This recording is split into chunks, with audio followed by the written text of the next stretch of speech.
Good evening, everyone. Welcome to the Fantasy Formula One podcast. I am your host, Paul, and today we are continuing with our driver bios from last year as we learn, study what they did last year to hopefully derive some of what they're going to do this year. But we're resuming today with Pierre Gasly, number 10, drives for Alpine.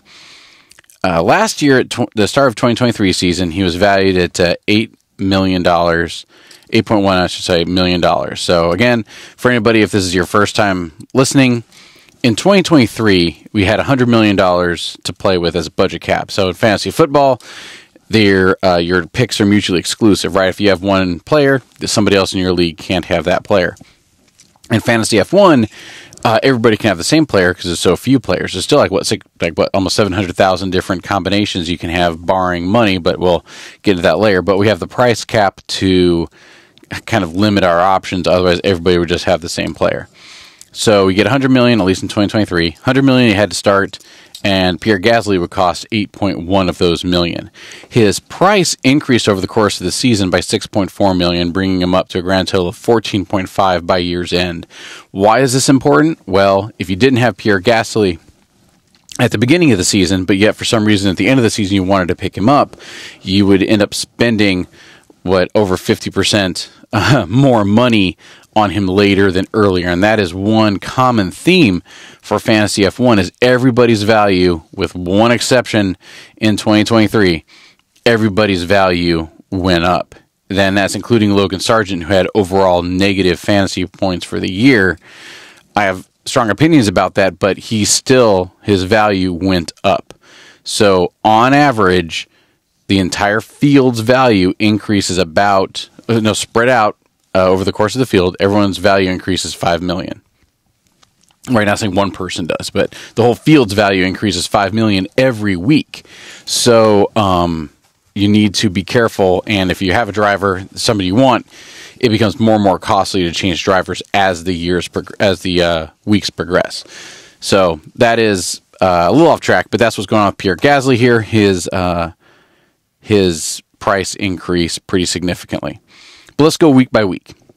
So in round 1 of 2023 in Bahrain, he qualified 20th. That's okay. First race, him qualifying 20th is no big deal, especially when he finishes 9th like he did here. So that gives him 20 fantasy points for round number 1, which for a driver who only cost $8 million, that is an amazing return on investment. So at this point, if you had Pierre Gasly on your team, you are very, very, very happy in 2023. For the next round, qualified 10th, finishes 9th, and gets 6 fantasy points. That's fine. He's still finishing 9th, so he's still a top 10 driver for $8 million. Wonderful. Keeping it going. And round number 3, qualifies 9th, finishes 20th. Okay, well, let's dive into that a little bit. Well, round 3 in Australia, that is the same race that Pierre Gasly, Nick DeVries, Logan Sargent, and Esteban Ocon all got a DNF on lap 56. My guess is there was a multi-car pileup. I'd have to go back and check the film. So we can't put too much weight on that, but he was mixed up in that and got a did not finish, which, as we know in Fantasy F1, gives you negative 20 points. Round 4 in Azerbaijan, qualified 19th, finished 14th. Again, fine. He got 17 fantasy points. And remember, for these... because it was a sprint race as well, right? So he finished. I think he finished like 13th in that sprint race, which is probably where he got some more of those points. But remember, so long as you qualify lower, finish higher, that usually equates to points. And the only exception is if you qualify in the top 10, still finish in the top 10, that's a little less of a hit, but we'll get to there later. Round 5 in Miami. In the United States, he qualified 5th, finished 8th. Oh, here we go. Here's a perfect example. He got 10 fantasy points. So you get points for qualifying in the top 10. You get points for finishing in the top 10. So while he did have a few points deducted from him because he qualified 5th, finished 8th, he still had a good positive point. So he pulled in 10 for the weekend. And that's exactly what you want for an $8 million a week driver. Round 7 round 6 in Italy didn't happen in 2023. Round 7 going into Monaco, qualified 7th, finished 7th, walked out with 10 points. Again, perfect. If he could get 10 points a race consistently, that would be wonderful. Especially for a buy-in of $8 million, right? His value is always going up, so it's always tempted to trade him to get that cash to get somebody else. But if you can get somebody buy-in any season, I don't care who you are, if you can get one driver for $8 million and have him pull in 10 points a race, that is fantastic. Round 8 in Spain, qualified 4th, boom, finished 10th. Still had 14 points. So if you notice, that 4th place qualifying is wonderful. And so the fact that he finished 10th, he had that 4th place qualifying, that's still, it's not what you want. You always want to finish higher than you qualify, but if you take a high qualifying and still finish in that top 10, that is just fine, especially for an $8 million driver. Round 9, Canada, qualified 17, finished 12th, boom. For some reason, he only had 8 fantasy points, and let's see why. He should have had more, unless he just didn't pass anybody. But let's see. Yeah, that wasn't a sprint weekend. That was not a sprint weekend. So he, qualified 7th. Sorry, correction, 17th. And, finished 12th. I don't know why he only had the 8 fantasy points. So you get fantasy points for passing, but you also get fantasy points for overtaking. And the standard example is, as soon as for anybody who's just listening and not watching, I have my fun little F1 cars, is as soon as I pass somebody, I get 1 point. Then if I go into the pits and they pass me because they don't pit, well, I don't lose that point because I was in the pits. Then when I come out, if I pass them again, I get another point. So I can pass the same person multiple times if the only time they get ahead of me is if I go in the pits or something like that.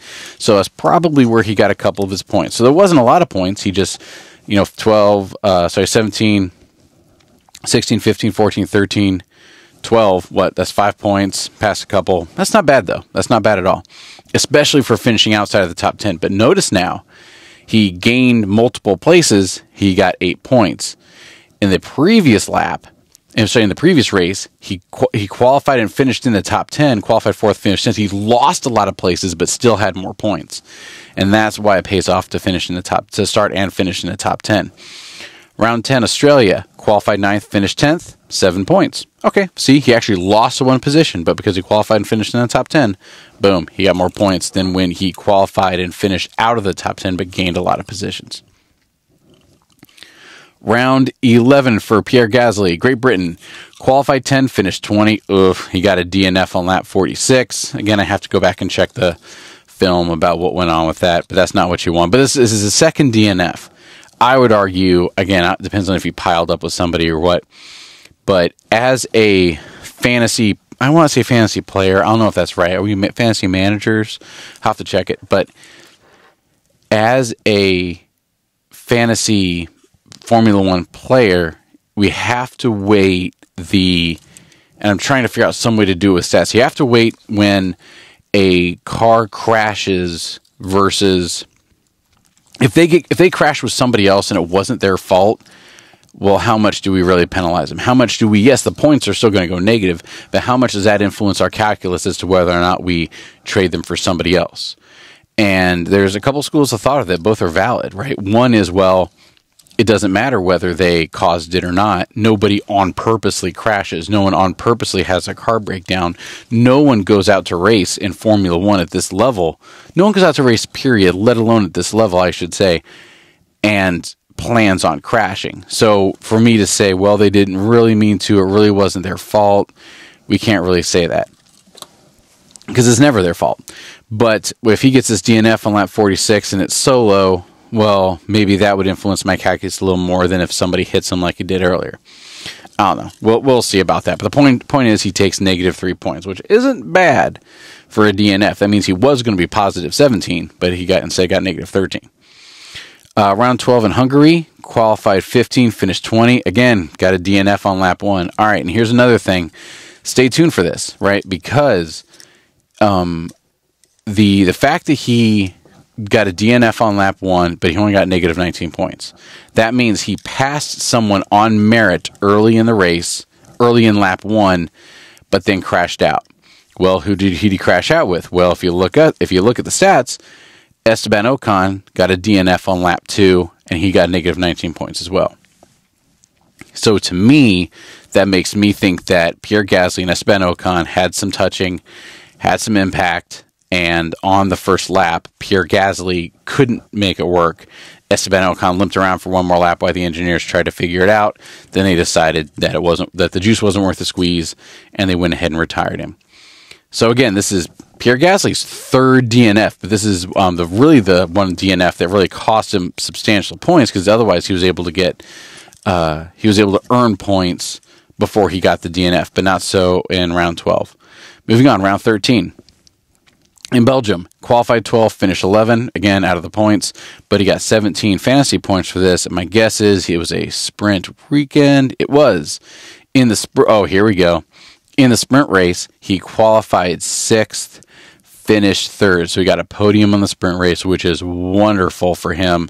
So really strong, and so that overshadows some of the some of the non-top 10 performance. But it was still fine. Still, even without the podium for the sprint race, he still qualified 12th, finished 11th, and got you fantasy points, which is what you want for an under 10 million driver, right? But good for him. He got that podium at the sprint race. All around Belgium, round 13 was strong for Pierre Gasly. And in round 14, the Netherlands, he finished 3rd, which is great. He had 39 fantasy points for Belgium. It wasn't a sprint weekend, but it's huge. So now is when his price is jumping up by leaps and bounds. Again, I didn't keep track of it, I didn't keep a track of it round for round last year. I will be for the 2024 season. Round 15 in Monza. So he qualified 17, finished 15. Not quite what you're looking for. I mean, it is what you're looking for. He gained places, but he did not. He didn't get into the top 10, which is kind of uncharacteristic for him at this point. He had 3 fantasy points, and that was not a sprint weekend. All right, round 16. Qualified 6, finished 6, got 21 fantasy points. Really, really great there. Round 17, Japan, finished 10th, got 7 fantasy points. All right. Round 18, Qatar, finished 12th with 11 fantasy points. And round 19, Texas, qualified 7, finished 6 with 22 fantasy points. See, this is really strong performance, man. Round 20 in Mexico, qualified 11, finished 11, 10 fantasy points. Boom. Round 21 Brazil, qualified 13, finished 7 with 24 fantasy points.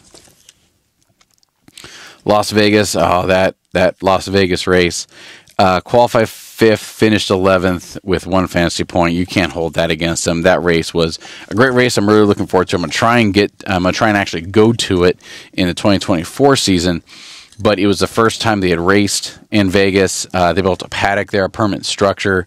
They did tens and tens of millions worth of dollars U.S. in advertising for it. Like, it was a big event, but it was all the drivers were brand new, basically. They were all rookies. No one had ever even walked that track before it was built. So, which I know sounds silly, but it was a brand new track is all I'm trying to say.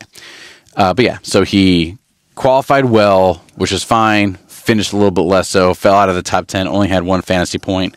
But personally, there were 3 DNFs on that race, and with how many people struggled and how many spinouts there were and all this, I can't hold that against him. Then round 23, Abu Dhabi, finished 13th, finish off the season with 4 fantasy points.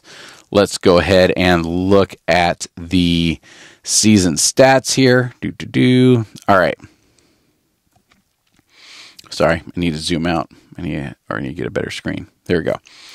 So for rounds completed, he completed all. He participated in all 22 rounds, which, if you've seen the previous podcasts, that means that's only important for figuring out some of the numbers. Season overtakes is 127, which is about 5.5 per race. Great. He had 1 podium. It was at 3rd place in the sprint race. Finished in the top 10 11 times, which is wonderful. So about 50%. He finished at in the top 10. Here said he had one DNF, and I think that is a miscount. So this DNF is the official DNFs, I think.